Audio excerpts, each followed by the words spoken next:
আসসালামু আলাইকুম। সবসময় দুইটা কাজ করবেন।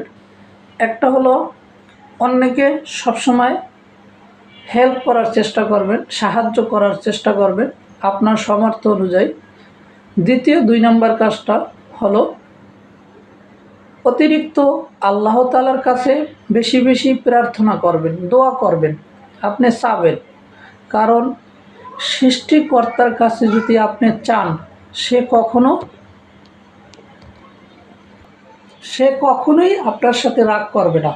এই দুইটি কাজ যদি আপনি পরিপূর্ণভাবে করতে পারেন, তাহলে আপনার মৃত্যুর ঝুঁকি আল্লাহ তাআলা নির্ধারিত করে দিয়েছেন, কিন্তু আপনার মৃত্যুর ঝুঁকি অনেকটাই কমে যাবে এবং আপনার যে হায়াত দিছে ওই হায়াতের ভিতরে আপনি বরকত পাবেন এবং আপনার মৃত্যুর ঝুঁকি 30% থেকে 0%-এ আস্তে আস্তে চলে আসবে।